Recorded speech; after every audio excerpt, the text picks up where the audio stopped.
Listen, this video that I just put up on Saturday night seems to have caused an awful lot of questions that have come back from many of you.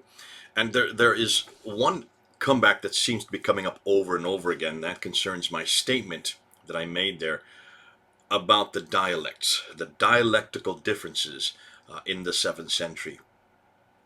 One particularly I want to use as a standard, and this is the one that by Richard O'Keefe. Let me just read what Richard, if you're listening, Richard, you know where I'm going with this. He says, before you make another video on this subject, consult an expert in the historic Semitic linguistics. Start by reading his 2012 paper, and he goes and gives me where it is, about automatically detecting modern dialects in written Arabic. And Richard, I went and I looked at it, and the problem with that is he's talking about modern Arab dialects. Do you see the difficulty? Modern Arab dialects, yes, do follow these rasm and also dialectic rules, but that's modern. We're not talking about modern. Remember, I'm always telling people, get back to the very beginning. We need to talk about the 7th century. I'm not interested in the 20th century. I'm not interested in the 21st century. I'm not even interested in the 9th and 10th century Arabic. I'm interested in 7th century. So that didn't help. And he goes on and says, among today's dialects, again, today, there are differences in morphology, vocabulary, and sentence structure that would have shown up in the early writing system. You certainly don't need the short vowels to discriminate dialects today. Whether long vowels are necessary is not discussed in that paper. According to the Ecology of Arabic, a study of Arabization, the variety of himyar contain the verbal suffix for the k for the first and second letters of the persons of the verb, and since k is not any kind of vowel, at least that dialect difference would have shown up in the old writing system. And here again, the old writing system, we're going to get back to that, but I'm going to show you that is wrong. That, in fact, a lot of this is now been completely erased since 2017. I'll show you why. Hold on a minute. The Wikipedia entry lists 5 dialects, modern dialects, with many but not all differences mentioned there being vowels, yet some of the difference would show up in pre-consonantal text. So please, a moratorium on claims that you can't tell the difference between Arabic dialects without the vowels until you have checked with scholars whether it's true.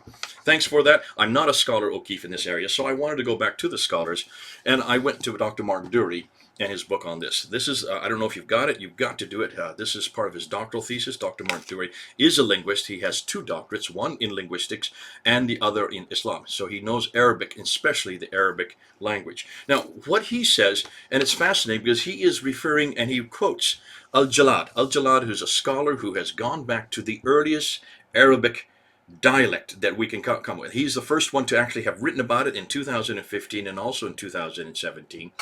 And what Jallad does, he shows that in some ways everything that we're talking about is a non sequitur. What dialect are we talking? What is this Qurayshi dialect? Let's just start with that. What is this Qurayshi dialect? The Qurayshi dialect was from, according to the traditions from the 9th and 10th century, this is the dialect that they spoke in Mecca in the 7th century. Are you following that? So the Qurayshi are a group, is a family, a tribe within Mecca. They lived in Mecca, according to the traditions. Now, there was no Mecca to begin with, so that's a historical problem. But I want to see what this dialect that Uthman is asking them to speak. What is this dialect that is in a written form that he is asking them to go to? And of course, this is where Jallad picks up this theme. And what he does, he looks at the Arabic that existed at that time in the 7th century, and he looks at pre-Islamic, so pre-7th century Arabic, and he says that there was no such thing as any dialect of a written Arabic. There was no dialect or any written Arabic in that part of the world, in that part of Central Arabia, known as the Hijaz, where Mecca and Medina are located. What he notices and what he notes is this. He looks at 4 areas, he looks at 4 things.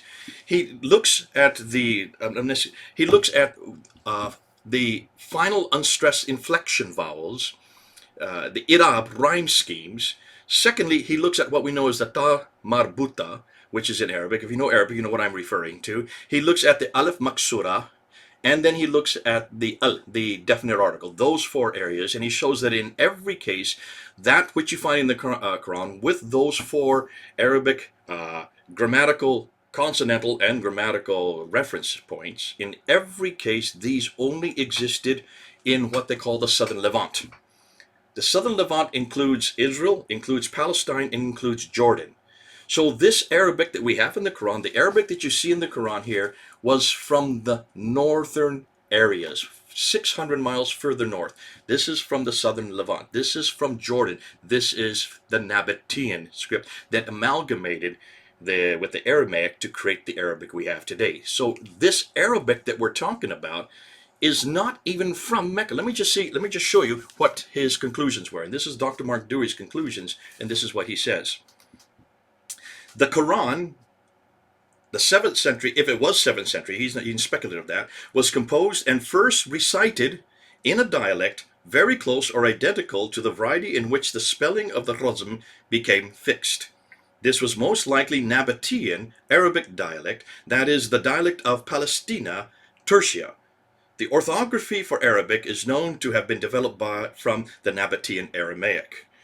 The Quran was originally recited in the Arabic of settled areas in the Southern Levant. And that's on page 17. Looking on page 18, it is to be quite sure about it that the clear Arabic in which the Quran was first recited, remember, now we're talking about recitation, was not the native dialect of Mecca. Later, the modifications in pronunciation imposed upon the rasm by the extensive use of diacritics again, that's what we've been talking about, the diacritics, which are the dots and the vowelization, served the grammarians' desire to conform Quranic recitation so what they considered was the gold standard, namely Bedouin speech. This then is another kind of evidence that decouples the Quran from Mecca and the life of Muhammad. So in some ways, this whole discussion we're having is moot when you start looking and do a historical survey of the Arabic itself. The Arabic we're talking about is not from Mecca to begin with. So where is this Qurayshi dialect? But I wanted to also go and find out exactly what the Arab speakers are saying, so I wanted to go and ask Al-Fadi, a good friend of mine. You all know Al-Fadi. He's worked with me for quite a while now. I wanted to see what he thought about it because he does speak Arabic fluently. I read and write it, but I don't speak it. I've had 2 years of Arabic, so who am I? I'm white, and I'm an American. So who am I? I'm not an authority. But he would be. In fact, he is doing his doctoral thesis on this very area. So I asked him to come on last night, and so we recorded what I'm going to show you now. And sit back and look and see, because he's going to answer your question from an Arab standpoint, a Saudi Arabian Arab standpoint, not a Indian who comes from Gujarat or comes from anywhere from India, who lives in Toronto, from his standpoint. We're going to talk and see what the Arabs are saying about this very question. So sit back, let's see what came out. This is Jay then with my good friend Al-Fadi just last night. Well, good evening. As you can see, I have my good friend Al-Fadi. Al-Fadi, we've known each other for quite a while now, haven't we?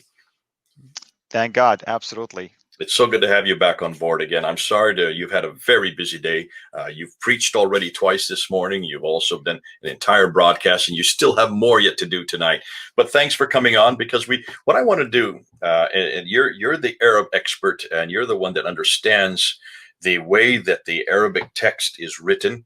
And one of the difficulties that we're coming up with, and people are starting to object to in the videos I put up this last week, concerns dialects, Arabic dialects, and how they are written in an Arabic text. So dialects are basically different ways to say the same thing. And you have dialectic differences in different locations, so geographical locations. So you are from Saudi Arabia. The way you would read, or the way you would speak your Arabic, would be different than, say, someone in Tunis or someone in Egypt or someone up in Jordan. Am I correct? That is correct. That is correct. And I want to say one more thing, Jay. Yes, sometimes it's the same word, you pronounce it differently, but there are occasions where you have to use a different word to describe the same thing. But I know you're not talking about that right now. No, and the reason I'm bringing this up, and the reason why this has caused a little bit of consternation, has to do with Al-Bukhari. I brought up Al-Bukhari. This is really the only place that Muslims can go to. It's the best place. It's not the only, but it's certainly the place where they go to find out what and how the Quran was actually written. And according to Al-Bukhari, volume 6, 509 and 510, these two that I have here, you have, in this case, this is the 632 edition of the Quran. This is the one that was compiled by Abu Bakr. It wasn't compiled by him. He gave authority to Zayd ibn Thabit to compile it in between 632, 634. And then this side, this paper, the next hadith, then goes into 652. So we're talking about 20 years between these two papers. In this case, you have Uthman then, who has Zayd ibn Thabit once again, along with three others, Zubair, Alas, and Hisham, to rewrite it in the Qurayshi dialect. And that's what we want to zero in on today, because people are concerned that I made the statement last night when I put up the video that in order to read it in a dialect, in a Arabic script, so actually read it, not say it, but to read it on a script, you need to have help. And that help was not there in the 7th century. And that helps are the dots and the vowels. Can you add to that, or take away that, or explain what I mean by that as an Arab? Well, I mean, if you put a word and using the Quranic language, rasm, the rasm of Uthman, what does that mean? A rasm meaning you have the letters, and these letters will give you the shape of how the word would look like. Yeah. And what was discovered at the time of Uthman, which is the tradition you alluded to, is that some people, at least north in Iraq and in Syria at that time, were not pronouncing things correctly, or at least in the mind of the military leader, they were not doing it correctly. Why? Because he heard it one way and he's hearing some others reading it another way. And he came to Uthman, as you know, and he told Uthman that there is contention between the soldiers. And he was concerned I'm paraphrasing. Let me just read what you've just said. Yeah, please. Hudayfa was afraid of that's the people from Sham, which is Syria, and Iraq, differences in the recitation of the Quran. So he said to Uthman, "O chief of the believers, save this nation before they differ about the book, as the Jews and Christians did before." So he comes and he says, we've got to do something here because the recitations are different. Correct. And the recitations are different, meaning that the pronunciation of these words are different. So some of the soldiers are accusing the others of doing heretical readings. That's basically what it boils down to. You're not reading it correctly. You're not reading it as it was revealed. We memorized it this way. You're not reciting it that way. Mm-hmm. Now, that right there is a classic example of how different dialects can cause different sounds of the word and possibly even different meanings in some cases. Right. And Shabir Ali, in his video, he mentioned this, that if you have too many people from all over the place saying it a different way, the words can be pronounced so much so that sooner or later there are going to be differences, and that's what we're talking about. That's all that's going on here. These are the difference in the way they said it. Nothing more. But then remember, he has to go back to volume 6, 510, because it says then that he that's Uthman, sent a message to Hafsa, send us the manuscript. So this is nothing recitation now. This is a paper. Manuscript, or in this case, it would be animal skin. Manuscript of the Qur'an, so that we may compile the Quranic materials in perfect copy. So now we're not talking about recitation. Am I correct? That's right. So we have an exemplar, and supposedly copyists are copying from something. And this is the 632 one that this refers to. Now, this is the one we were talking about. So the 632 is, give me this one that you did way back in 632, 20 years later. Now bring that copy, Hafsa, the daughter of Umar, she kept it under her bed. Now bring me that copy. And now what is he going to do? Make it into perfect copies, plural, and return the manuscript to Hafsa once you have finished. Okay. So that's okay. We're not talking about recitation anymore. Now we're talking about a manuscript. And something that will be read for sure. Yes, okay. Because they're making copies of it. Okay, that's what he says. So he he had these four were that he was giving them they were commissioned to do that. And then he said to them to rewrite the manuscripts. Again, this is not recitation. This is nothing to do with readings. It's to rewrite them. Rewrite. You write something on a vellum, on a piece of parchment, on a piece of papyrus. In this case, it would be vellum or parchment, animal skin. In perfect copies. However, he says, in case you disagree with Zayd ibn Thabit on any point in the Quran, then write it, not recite it, not recitate it, write it in the dialect of the Quraysh. Now we're talking about dialect of Quraysh. Help us here. Al-Fadi, unpack that. What does that say to you? Well, it says one of two things, obviously. To write it in a specific dialect, in this case, we're going to use the Qurayshi dialect. That means there are words that will be pronounced in a very specific way, which means you have to use dotting and diacritical markations to help those in Syria, those in Iraq who do not know the Qurayshi dialect to be able to pronounce it correctly. Okay, back up again. What did you just say? You have to use what? Diacritical markings to help you pronounce it correctly. Define what you mean by diacritical markings. It's basically the markations you put above or below the letters, or at the beginning or at the end, to help you say the word appropriately. All right. Does that also include vowels? Sometimes it does, sometimes it doesn't. It depends. But technically speaking, you still need the guide of these diacritical markations to help at least the one who's going to read it to you. Even someone comes back and say, well, they were memorizing it. That's fine. But who was reading it to them in the Qurayshi dialect? They still have to know how to say it in the Qurayshi dialect. That's where we are dealing with. That's one theory.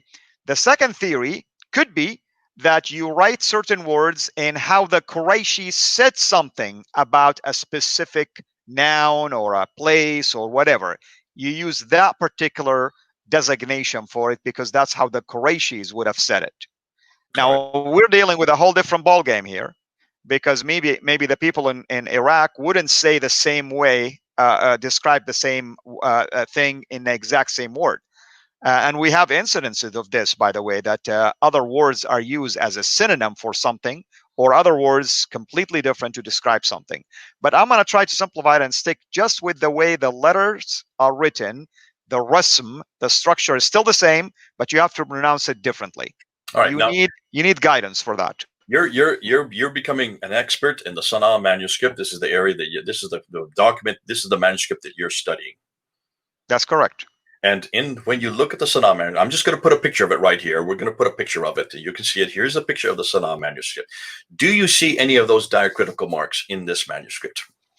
There is a handful only, and there is even a debate about whether this was put by the writer of the first layer or the writer of the second layer, or if it was somebody that came later and tried to even do that. Okay, looking at this manuscript here, I'll put it up again. Here we are, we're putting it up again. When you look at these letters here, you who are a modern Arab, who reads modern Arabic, you are dependent on having dots above and below the line, the noon, the ta, the tha, the ba, the ya. You also are dependent on having the dama, the kasra, and the fatha, the vowels, to be able to know exactly how to pronounce these different words. Am I correct? That's correct. But in general, you're not going to find this, at least in the lower layer and most of the upper layer. You're not going to still find these markation systems in there in the Sana'a manuscript. Why not? Well, initially, that's how the manuscripts of the Quran were written. And it was a later system that came and began to invent ways. Sometimes they put certain dots. It could be a couple of dots, in a certain location to help you pronounce this letter this way or that way. Later on, they start to use colored dots, to help you even pronouncing it. And so that system continued to evolve until we get to what we call today the diacritical markations of fatha, dhamma, kasra, shadda, all that kind of stuff. And when that happened, then you had many different ways of putting dots. Dots could go you had many different varieties and different categories, which would change the word, would they not, depending on where the dots go? Absolutely. In fact, one of the projects that I was involved in called the Quran Dilemma, in that book, you will see that there was a table using a very simple rasm. That rasm has 3 letters only. By the way you change the dotting locations, just the dotting, the word could become bait, meaning house, bint, meaning daughter, Bennett, now it's a verb, she built, Nabat, meaning that basically grew out like a plant. I mean, I think if my memory serves me right, it took about 30 plus examples of the same rasm, just by the dottings itself. I'm just going to put up one right here. Just take a look at this. Here are 19 different ways of saying just the same thing with 3 letters. Now, let me just go on. So this is the case. This would all have come together in about the 8th or 9th century, what you're talking about now, when you had many different derivations of the same word, now that the dots were in place. And that's why you had many different students and you had many different scholars who were then trying to decide how the Quran should be read depending on where the dots were. Am I correct? That's correct. And this is coming, we're talking about late 8th century. And one of those was a fellow named Hafs, who was from Iraq, who died in 796, so late 8th century. He had his way of putting these dots. And there were about, we're guessing right now we're up to 37 of these. So 36 others who had them differently than he had it in 5 different cities in the late 8th century, early 9th century. We're not talking about the 7th century anymore. We're not talking about the 7th century. We're talking about the 8th and 9th century. It is in the 8th and 9th century then that you get all these different ways of pronouncing the word in a written text, these different dialects and these different ways of saying it. And that takes place in the 8th and 9th century. And that's why we have the whole schools of qira'at and ahruf, of knowing which are the difference, how they're different, who is better, which is a better way of understanding. And you have all these discussions that have been going on for 1,000 years until in 1924, they finally chose Hafs as the one that they're going to go with. So Hafs is really, we're only talking about diacritical and also qira'at and ahruf reading. Am I correct? That is correct, but also they chose one of the traditions of Hafs, because there is a couple of traditions of Hafs anyway. I think that's something 7 different Hafs, what you last told me. And what I want to say, you hit on something interesting. Like we're no longer dealing with the 7th century. That's true. 8th and 9th century, but even when these 7 ahruf qira'at by Ibn Mujahid were canonized, let's use that term, that was 10th century. So they were much. Ibn Mujahid is 936, so he's way even further. He's after Al-Bukhari. He's after these. Right. That's right. Comes after Al-Tabari. So we're taking 936. That's 10th century. He is the one that says there's 7, right? He's the one who decided which 7, actually. In fact, there is work by an Arab speaker, Dr. Shadi Nasser, who did his dissertation on the transmissions of the Quran, basically, and the difference between canonized and shadh, which is like heretical. And he focused on this tradition, and I liked his conclusion that he really is skeptical about the fact that this tradition even existed during the time of Muhammad. But I don't want to put words in his mouth. Technically speaking, he would prove to you in his research that this is a later, basically, decision that was made by Ibn Mujahid to choose 7 out of the many readings that existed in his days. In fact, can we not say that everything we know about this idea of 7 readings, 10 readings, 14 readings, I mean, it goes on and on, all of them come from the 10th century and later? That's right, because after Ibn Mujahid's 7 ahruf or 7 qira'at, Ibn al-Jazri added 3 more. Now we have the 10 readings, which is, many people know about them, by the way. In fact, there is a recent book that's just been published, translated them in English, actually. But then there were 4 more that were added later, and they decided, they decided anything past the 14 is heretical. And I'm saying, who decides this? Which way the Quran was revealed in the first place? In his video said this was all happening in the 7th century. This was happening while Muhammad was still living. It was Muhammad that said that there were 7 readings. Well, with all due respect to Shabir Ali, he needs to do his homework well. Yeah, this has been great. This has been fun. But I want to just before we go any further, I want to just talk about one thing that we forgot to talk about. This Qurayshi dialect, right? That's what the tradition says. All right. The tradition says in 509, this one here, this is 509. In 509, Abu Bakr had Zayd ibn Thabit, the secretary of Muhammad, write it down for the first time. That's the first recension. Now, I have no doubt that what he wrote down was the Qurayshi dialect, because he's from the Qurayshi tribe. And he is the secretary of Muhammad. He would have been with him in Mecca and Medina. So therefore, I'm assuming that the very first recension was Qurayshi to begin with. Just help me there. Would you disagree or agree with me on that? That's what the tradition even says, that Uthman instructed Zayd, if there is a disagreement, to write it in the Qurayshi. You're jumping ahead. I'm talking what I'm saying, it sounds like it was revealed in the Qurayshi in the first place. Well, I'm going to question that right now, because this must have been written in the Qurayshi dialect to begin with, if this is the first recension, if this is the one that he wrote because of the fact that he was a secretary of Muhammad. 20 years later, in 652, now we're on this sheet now, we've come to this ayat. This is Uthman's times, 20 years afterwards, he takes the same guy, Zaid ibn Thabit, the secretary of Muhammad, who I'm assuming is a Qurayshi himself, as was Muhammad, from the, I'm not, the Hashim. Is it Hashim? The Hashim.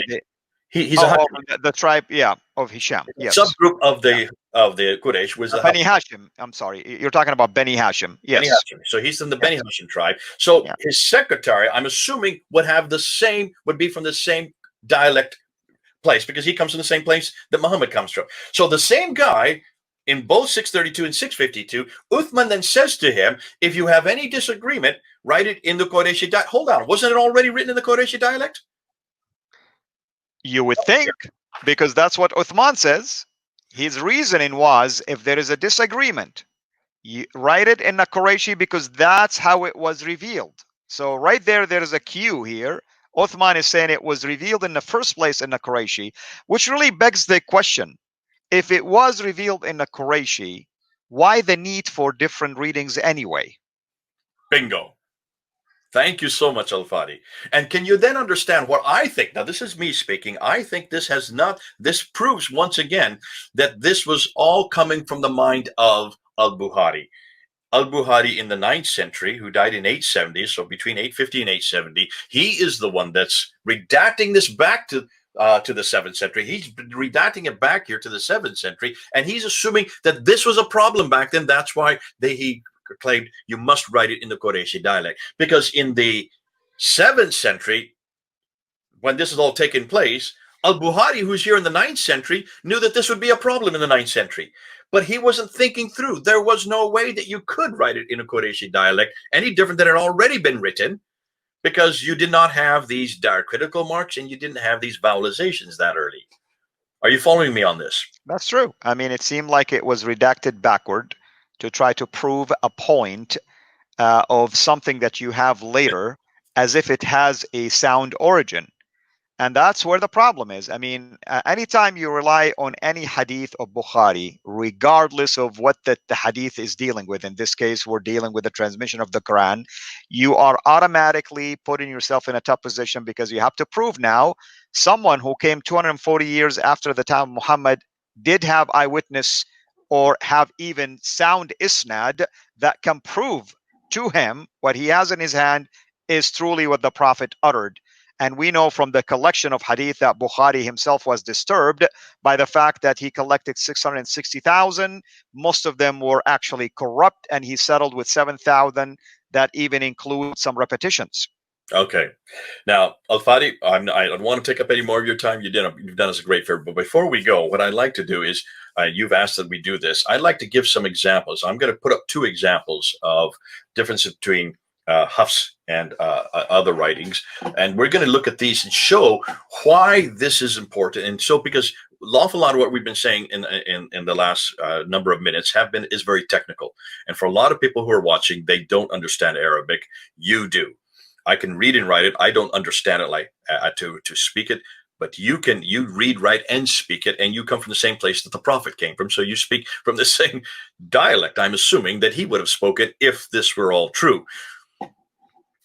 So I'm going to share a screen here, and I'm going to put up these 2 slides here so people can see them. And I want you to describe what we're looking at here and why this is significant. Okay, this is Surah 43:19. Can you see what I see? Yes.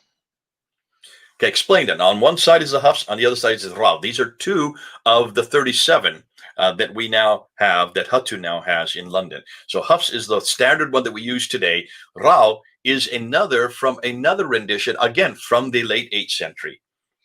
That's right. So here's what we're seeing.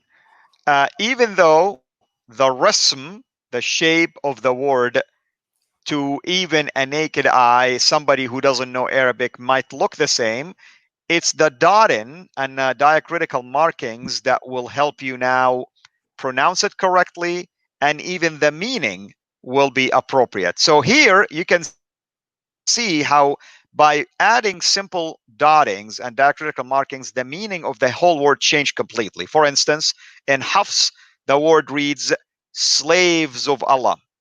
Ibadur Rahman, slaves of Allah. Okay, so saying that the angels here are the slaves of Allah, his servants. Fine. But then in the second one, Rawh, the same shape, by changing the diacritical markings and the dottings, it is not read the same. It is saying that those slaves are in the presence of Ar-Rahman, عند الرحمن. Buddy, for those of you who are uninitiated, look at the left side, look where the green line is below it. And can you see the dot is below the letter? The dot is a ba. That's a ibadu. So there you can see the dot is below. When you go over to the right side where the yellow mark is, can you see the red word there? That's inda. And there the dot's above the letter. That's so new. One is a ba, the one is a na. It changes the letter completely depending on where you put the dot. That's what we've been talking about. Exactly. So it's totally different to describe somebody to be a slave of Allah, Ibadur Rahman or Abdur Rahman. Let's just, for example, to say that the person is in the presence of Allah. Big difference. Now, somebody might come back and say, well, the angels are in the presence of Allah. Well, are they always in the presence of Allah? Doesn't He send them places? Beside, which way the Quran was revealed? This way or that way? And are those angels slaves, or are they simply in the presence? If I were a slave, if I were an angel, I'd rather be in the presence rather than be a slave. So that's right. That's right. Hugely significant. And also, if I were an angel, I would prefer being in God's presence, but also that I would prefer if only the slaves were made females and not me, thank you, since I'm a male. So you can see both ways. You've got two big problems here. That's right. And you know, in Rawh reading, it looks like it's an indicative, emphasizing that the presence of the angels is in the presence of Allah, meaning that tells me that the angels cannot go anywhere. They're always in the presence of Allah, basically. Good stuff. Now I'm going to go to one more here. Let's go to this one here. This is Surah 98, verse 6. Go ahead. Help us with this one. So here we have Hafs reading, which is on the left, and Warsh reading, which is on the right. Hafs, by the way, is the majority of the Quranic reading today. That includes the 1924 Cairo edition, versus Warsh, which is found in parts of North Africa. Now, here is the word also, without dottings, without diacritical markings. You can look at it and say, well, okay, it appears to look the same. That's the rasm. It looks the same. The structure looks the same. The only difference here is that in Hafs reading, it is saying, are we Christians the worst creatures, or are we innocent? I mean, here you're asking that question because the Quran is saying something interesting. It's saying, إن الذين كفروا من أهل الكتاب والمشركين في نار جهنم خالدين فيها أولئك هم شر البرية. Meaning, it is saying that those people, the polytheists, according to the Quran, the people of the scripture are the worst of creatures. Sharrul Bariya. Al Bariya, that's the word that you're highlighting here. You have the green underlining. And in the second reading, it's saying they are the worst of the innocent. Al Bariya. Al Bariya. So it's indicating that humankind is innocent, but there are levels in there. Some are worse than others. So that's a theological difference right there, isn't it? It's a huge theological problem here, because you're assuming here or telling me that if I were to read it for the first time, if I'm somebody who doesn't know anything about the teaching of the Quran, I would say, well, that's interesting. The Quran is identifying humankind to be innocent. They have no basically fault for whatever they do. Or in this case, the people of the scriptures are innocent. That's right. Then what if we're innocent? What are we doing in hell? Well, just you happen to be the worst of innocent people. I mean, you could just write papers on this one, and this is why when Shabirati said it didn't change one belief, it didn't change one practice, it didn't change one doctrine. Here is a huge change right here, proving that, and this is just one of now 93,000 that Hatun's team has found in London. She's found 93,000 of these. And only looking at 23 of the Qurans of the 37 that she now has. So you can see this is hugely significant. And that's why it's important that we do look at this. We do give some examples. And now all of that you have just done in the last 5 minutes by looking at those two, not even 5 minutes, just looking at those two slides, all of those changes requires dots and vowels. Right. In order for you to read it, al-bariya versus al-bari'a. That was very simple. I mean, without it, you won't be able to pronounce it correctly. And notice, when you pronounce it correctly, now you know the meaning of the word. Al-Bariya, innocent. Al-Bariya, creatures. Big difference. Al-Fadi, you've been a real blessing, and thank you so much. And I, bless you that you have not only such a good mind, but that you're doing this kind of work. This is your doctoral thesis. This is part of what's going to be coming out in your doctoral thesis. You're going to be doing this now. As much as Muslims like Al-Shabir Ali want to say that these later Qur'an do not change any meaning, any belief, any doctrine, we're going to show you that they do. We've just given you two examples real quickly. Wait till you see what we're going to show you later on. But I'm still glad that we still are asking every Muslim, and please, those Muslims who are watching us, we in some ways we're getting caught up again in the Qira'at and the Ahruf, which is over here. I would still like to get Muslims to help me with the 7th century. I'm still waiting for that manuscript that you're talking about. I'm still waiting for that complete manuscript of 114 surahs that Uthman sent to those 4 different cities, or maybe 9 cities, or some say it could be 7 cities. Nonetheless, show me one. I just want one manuscript that you claim that you can find that still exists today, that is complete, 114 surahs from the 7th century. That's my goal, because everything we're doing in this whole series is what existed in the 7th century. Did Muhammad exist in the 7th century? Did Islam exist in the 7th century? Were the people called Muslims in the 7th century? Was there any city called Mecca in the 7th century? And was there a Quran in the 7th century? So far, everything you're telling me, everything we're going to are 8th century and 9th century. I don't care. I don't really want to spend my time there. I want to find out what happened in the 7th century. So there's the elephant in the room. Please help me there. We're still waiting. Before we go, though, I just want to thank Al-Fadi. You've been a great guest. It's so good to always have you. I know you're exhausted. This has been a huge day. Thanks at the end of the day for coming and helping us out. God bless Absolutely. You. My pleasure, brother, to serve. Thank you. Okay. God bless you, all of you. Until next time, this is Jay, over and out.